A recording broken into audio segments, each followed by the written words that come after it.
नमस्कार दोस्तों, आपका मेरे चैनल पे स्वागत है। आज हम देखेंगे निफ्टी और बैंक निफ्टी के व्यू के बारे में कि मंडे को मार्केट किस डायरेक्शन में मूव कर सकता है, कहां पर इंपॉर्टेंट सपोर्ट एंड रेजिस्टेंस है। कुछ डेटा रीडिंग करेंगे, कुछ ग्लोबल सिनेरियो को रीड करेंगे और एक मिक्स करके एक व्यू बनाएंगे। तो चलिए दोस्तों, कंप्यूटर स्क्रीन में चलते हैं और देखते हैं।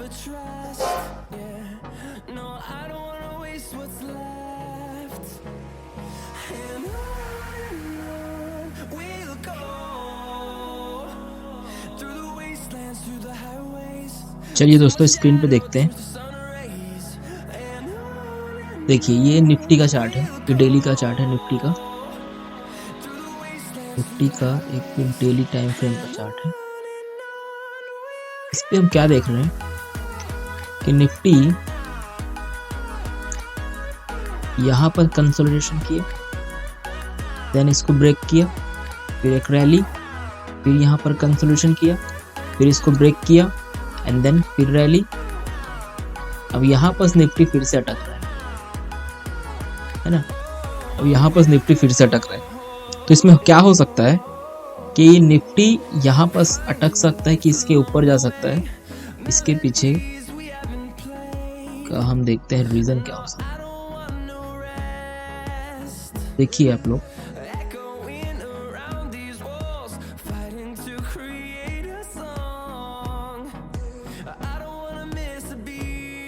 मैं यहाँ 20 डे मूविंग एवरेज पे प्लॉट करता हूँ। थोड़ा और बेहतर बनाने के लिए मैं इसको बढ़ा देते हैं।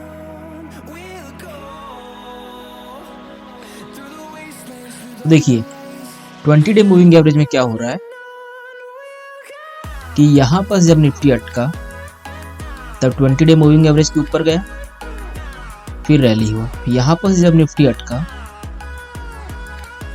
जब यहाँ पर अटका इस पर्टिकुलर लाइन पे, तो यहाँ पर 20 डे मूविंग एवरेज था, यहाँ सपोर्ट लेके रैली। फिर जब यहाँ पर अटका तो फिर यहाँ 20 डे मूविंग एवरेज था, फिर यहाँ सपोर्ट करके रैली। अब 20 डे मूविंग एवरेज हमारा आ रहा है यहाँ पर 16,800 और निफ्टी है अभी 17,400 के आसपास। तो 20 डे मूविंग एवरेज का सपोर्ट, अगर 20 डे मूविंग एवरेज के पास निफ्टी आता है तो वो एक बहुत ही बेहतरीन जगह होता है एक लॉन्ग पोजीशन या फिर शॉर्ट पोजीशन को लेने के लिए, कि 20 डे मूविंग एवरेज एक बहुत ही टेक्निकल का पावरफुल टूल है। तो 20 डे मूविंग एवरेज अभी हमारा बहुत दूर पड़ा है, तो ऐसा हो सकता है कि निफ्टी यहाँ पर साइडवेज टाइम स्पेंड करे तो 20 डे मूविंग एवरेज फिर से यहाँ पहुँच जाए, या फिर निफ्टी थोड़ा करेक्शन करके 20 डे के पास अपने आप आ जाए। दोनों केस में से कुछ भी हो सकता है। तो अब हम देखते हैं कि क्या हो सकता है। तो देखिए,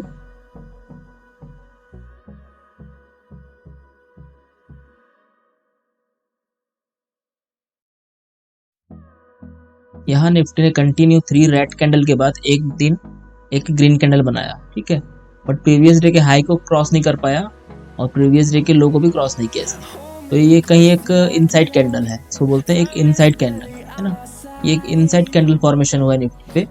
तो कल को मंडे को अगर ये अपसाइड में ब्रेक करता है 17,400 के ऊपर, अगर निफ्टी सस्टेन करता है तो हम एक बाय साइड का ट्रेड लेंगे।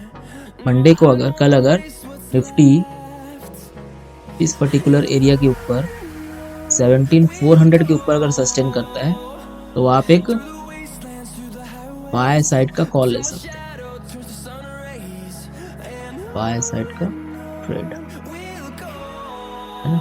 यहाँ पर हम एक कॉल बाय कर सकते हैं,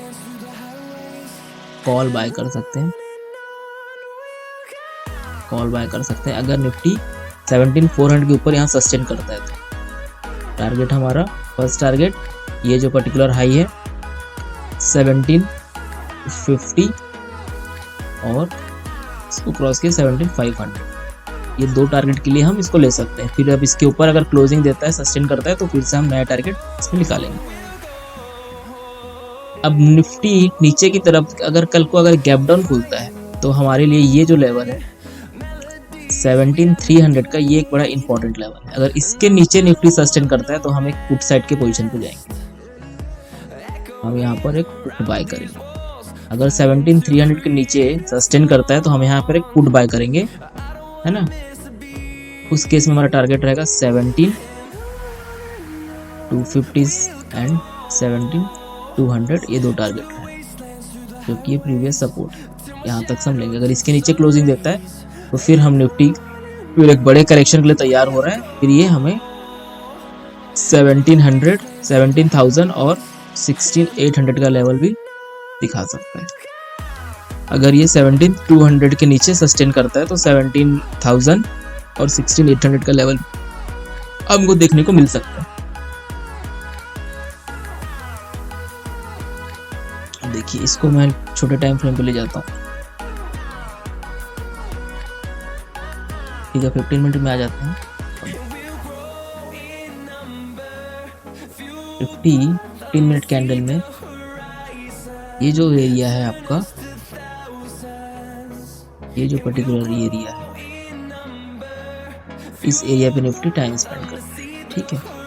तो आपको एक ट्रेड इसके ऊपर मिलेगा, बाय का ट्रेड। यहाँ पर आप कॉल बाय कर सकते हैं इस पर्टिकुलर रेंज के ऊपर, और इस पर्टिकुलर रेंज के नीचे हम एक पुट बाय कर सकते हैं, है ना।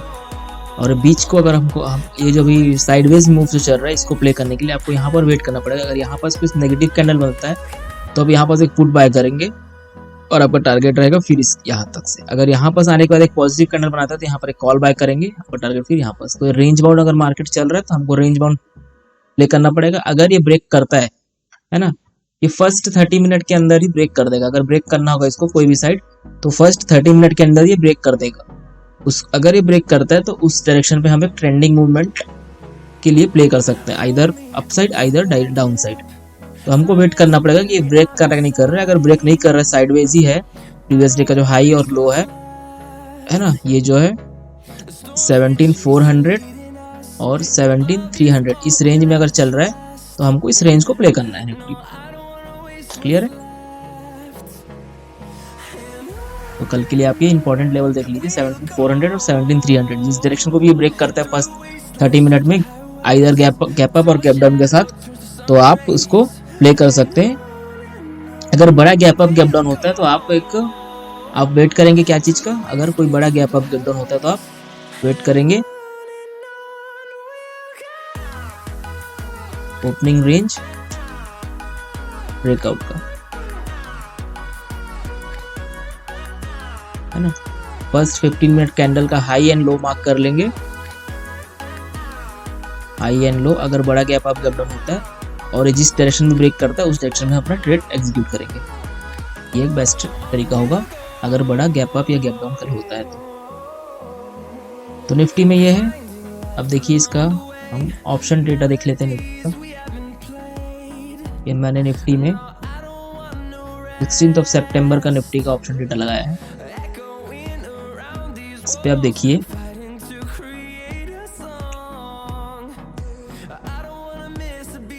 17,400 पे मैक्सिमम कॉल राइटर, तो ये क्या हो गया, एक स्ट्रॉन्ग रेजिस्टेंस। 17,400 कितने कॉन्ट्रैक्ट है, 51,000 कॉन्ट्रैक्ट यहाँ पर ओपन इंटरेस्ट बिल्डअप हुआ है और प्रीवियस सेशन पे 26,000 बिल्डअप हुआ ऐड हुआ है इसमें। तो ये एक स्ट्रॉन्ग रेजिस्टेंस है। और ये पुट साइड पे है 17,300 का जो लेवल है वो है एक स्ट्रॉन्ग सपोर्ट। यहाँ पर बिल्डअप जो हुआ है वो 24,000 के प्रीवियस डे पे बिल्डअप, प्रीवियस सेशन पे बिल्डअप हुआ है। टोटल ओपन इंटरेस्ट यहाँ पर 24,000 कॉन्ट्रैक्ट यहाँ पर टोटल ओपन इंटरेस्ट है। तो ये एक स्ट्रॉन्ग सपोर्ट के साथ काम करेगा। तो हमको इस रेंज को ब्रेक होने का वेट करना है। अगर इस रेंज को ब्रेक करता है तब हमें एक अच्छा मूव कैप्चर करने को मिलेगा। अगर हम इस रेंज में अगर ट्रेड लेते रहे तो हम यहाँ पर फंस सकते हैं, तो आप इसको अवॉइड कीजिए। डेटा पे भी बता रहे हैं कि रेंज बाउंड है मार्केट। अब देखते हैं थोड़ा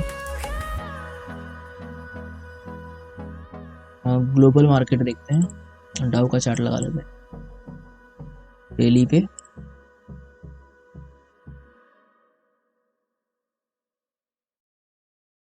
देखिए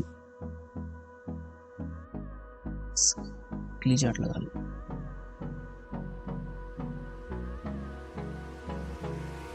ये देखिए डाउ जोन्स का ये वीकली टाइम फ्रेम का चार्ट है, और डाउ जोन्स में क्या किया है प्रीवियस सेशन पे, ये जो पर्टिकुलर इसका जो स्ट्रॉन्ग सपोर्ट जोन था उसको ये ब्रेक कर रहा है।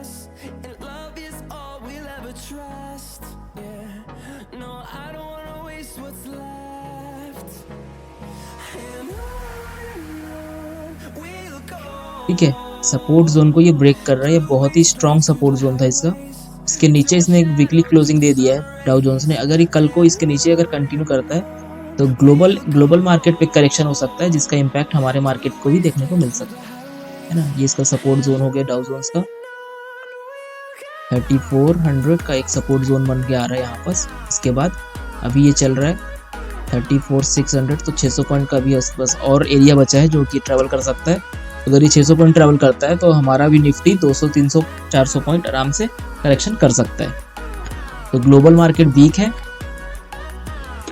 प्रीवियस जो हमारा हॉलीडे था फ्राइडे को, बट उस दिन डाउ जो है वो बहुत ही अच्छा करेक्शन किया हुआ है। 270 पॉइंट का करेक्शन किया हुआ है डाउ।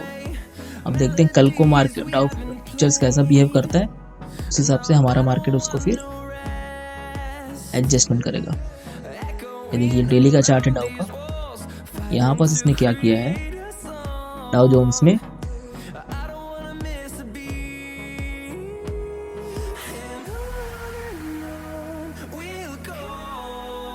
हाई है ना, ये हायर हाई फॉर्मेशन हो रहा था।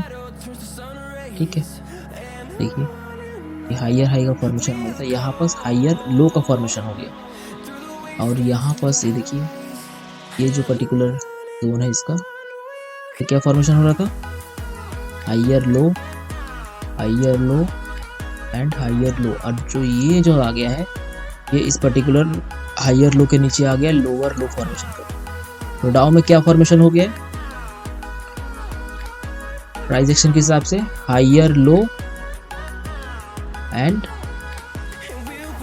लोअर लो का फॉर्मेशन किया है डाउ में। तो इस एनालिसिस से हमें ये पता चल रहा है कि डाउ जोन्स क्या है, वीक है। डाउ जोन्स वीक है, तो हमको केयरफुली देखना पड़ेगा मंडे को, कल को क्या रिएक्शन होता है इसके फ्यूचर्स पे। अगर ये फिर से नेगेटिव ओपन होता है तो हमारा डाउ SGX भी नेगेटिव ओपन होगा और हम एक गैप डाउन का मौका मिल सकता है। अगर गैप डाउन होता है 17,300 के नीचे हम जाते हैं तो हम वहां पर एक शॉर्ट साइड की पोजीशन बनाएंगे कल। आई होप इतना क्लियर होगा आप लोग को। अगर कल को ये गैप डाउन होता है ना, जैसा एक ग्लोबल सिनेरियो दिख रहा है कि ग्लोबल सिनेरियो थोड़ा वीक है, और कल को अगर निफ्टी भी बहुत दिन से यहाँ पर एक साइडवेज कर रहा है, तो कल को अगर एक गैप डाउन होता है तो हमारे लिए जो इम्पोर्टेंट लेवल है कल के लिए निफ्टी के लिए वो है डाउन साइड पे ये जो 17,300। अगर 17,300 के नीचे हम सस्टेन करते हैं तो 5-10 मिनट, तो हम यहाँ पर एक शॉर्ट साइड की पोजीशन बनाएंगे फॉर टारगेट ऑफ 17,200। और 17,200 को भी होल्ड नहीं करता तो फिर ये 17,000 तक जाने के लिए रेडी हो जाएगा। ठीक है, आप यहाँ पर से पुट बाय कर सकते हैं। अगर 17,300 के नीचे होल्ड करते हैं मॉर्निंग 5-10 मिनट में, तो 17,300 के अगर इन द मनी का पुट बाय कर लेंगे। पुट बाय टारगेट रहेगा फर्स्ट 17,200, फिर अगर इसको भी होल्ड नहीं करता तो ये भी 17,000 तक जाने के लिए रेडी होगा। ये कुछ निफ्टी में व्यू बन के आ रहा है। ठीक है, हमारा व्यू है डाउन साइड के लिए ज़्यादा हम प्रेफर कर रहे हैं कल के लिए, क्योंकि ग्लोबल मार्केट थोड़ा डाउन है। अगर मॉर्निंग में अगर ग्लोबल मार्केट इंप्रूवमेंट करता है और अपसाइड ब्रेक करता है तो हम अपसाइड में प्ले करेंगे। ठीक है, 17,400 के ऊपर हमारा बाइंग बनेगा, 17,300 के नीचे हमारा सेलिंग बनेगा। इस लेवल को आप नोट करके रखिएगा। अब ये देखते हैं बैंक निफ्टी।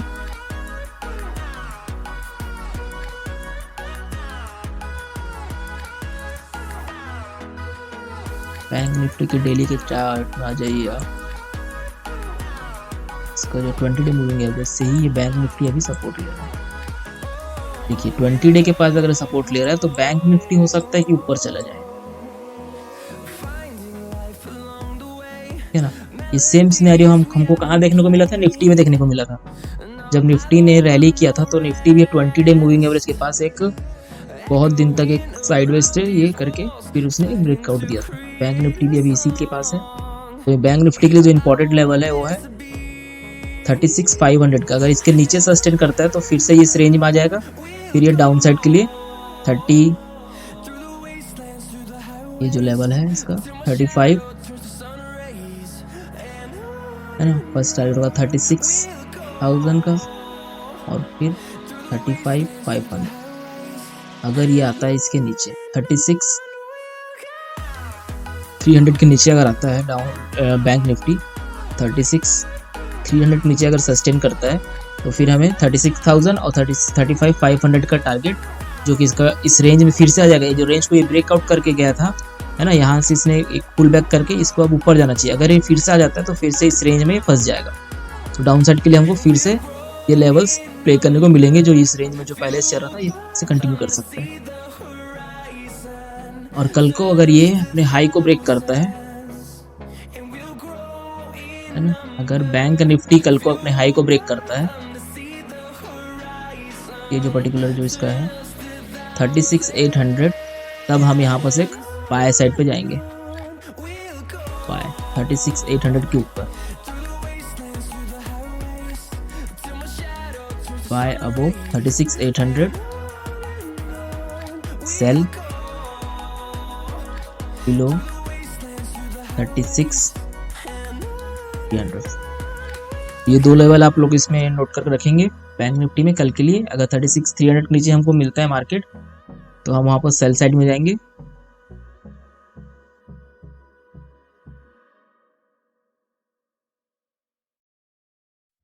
इसका थोड़ा छोटे टाइम फ्रेम पे देख लेते हैं, 15 मिनट पे आइए।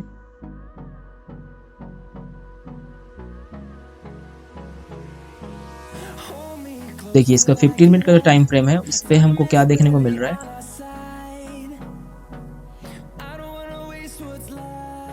सेम एक range bound market. Bank Nifty पे जो रेंज बना हुआ है वो है ये पर्टिकुलर, है ना, इस जोन पे बैंक निफ्टी चल रहा है। तो 37 के ऊपर आपको एक ट्रेंडिंग मार्केट मिल सकता है,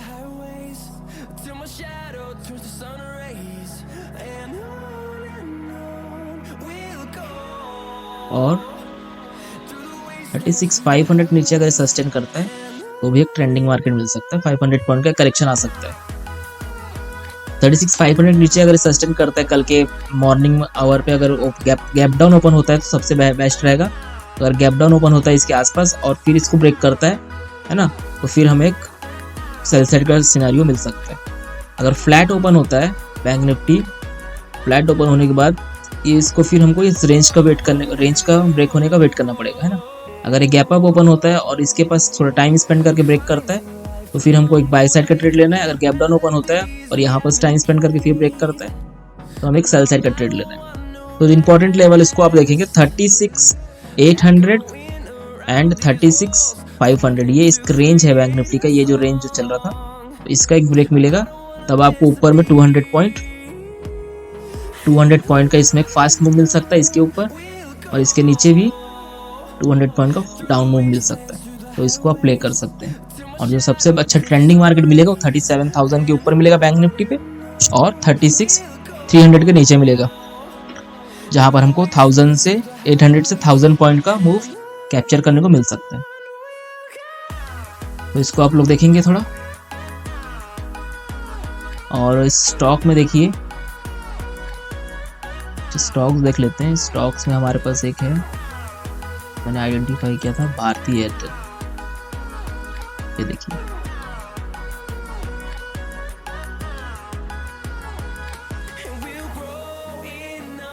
भारती एयरटेल को आप लोग कल फोकस करेंगे। इसका डेली चार्ट देखिए, एक अच्छा बहुत ही शानदार एक ब्रेकआउट दिया है इसने, ये इसका रेंज ब्रेकआउट के बाद ये रिट्रेसमेंट और ये फिर से ब्रेक करता है। तो कल को अगर 690 के ऊपर ही मिलता है तो हमको बाय करना है, इसको 700 के टारगेट के लिए।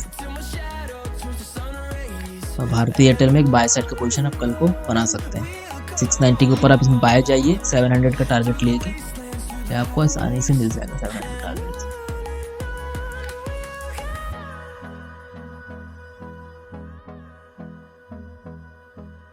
एक स्टॉक है टाटा मोटर्स ने कल को प्रीवियस डे में 300 के ऊपर गया था, बट यहाँ से ये रिवर्स कर गया। अगर ये कल को फिर से 300 के ऊपर सस्टेन करता है तो फिर हम इसमें एक बाइंग का पोजीशन बना सकते हैं।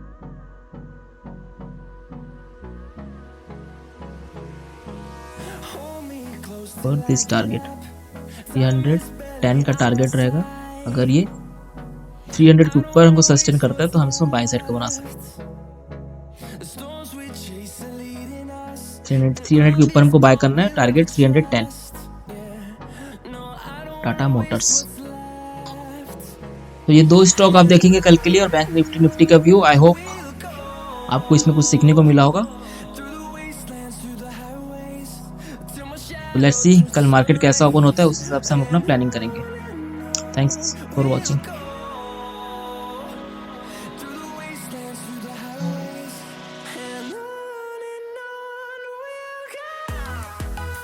जैसा कि आप सबने देखा, हमने निफ्टी एंड बैंक निफ्टी पे एक व्यू बनाया। अब मंडे को हम अपने व्यू पे ही फोकस करेंगे और देखेंगे कि मार्केट हमारे व्यू के हिसाब से चलता है कि उसके अगेंस्ट में चलता है। अगर हमारे व्यू के हिसाब से मार्केट ने मूव किया तब हम एक बड़ा प्रॉफिट बुक कर सकते हैं, और अगर मार्केट हमारे व्यू के अगेंस्ट में मूव किया तो हम वहाँ पर थोड़ा वेट एंड वॉच करेंगे। ठीक है, अगर ये एक प्रो ट्रिप है आपके लिए कि आप जो भी एनालिसिस करते हैं, जो भी डेटा रीडिंग करते हैं, जो भी एक व्यू बनाते हैं, अगर उस हिसाब से मार्केट मूव करता है तब आपकी विनिंग प्रोबेबिलिटी मैक्सिमम होती है। अगर मार्केट उसके अगेंस्ट में जाए तो आपको वहाँ पर वेट करना चाहिए, ना कि अपने व्यू पे अड़े रहना चाहिए। ठीक है, मार्केट सुप्रीम है तो मार्केट का मूव जिस डायरेक्शन में हो रहा है आपको उस डायरेक्शन को फॉलो करना है। इसलिए एक particular stop loss, money management और रिस्क रिवॉर्ड रेशियो के साथ ही ट्रेड लेना आपके लिए बहुत ही अच्छा होगा, और आपको लंबे समय में ये इस मार्केट में सस्टेनेबिलिटी प्रोवाइड करेगा। तो आशा करता हूँ दोस्तों आपको ये वीडियो से कुछ सीखने को मिला होगा। आगे और भी हम ऐसी वीडियो लेके आएंगे और देखेंगे कि हम किस तरीके से अपने लर्निंग को और इंक्रीज कर सकें। तो इस वीडियो को देखने के लिए धन्यवाद। मिलते हैं नेक्स्ट वीडियो में। Take care.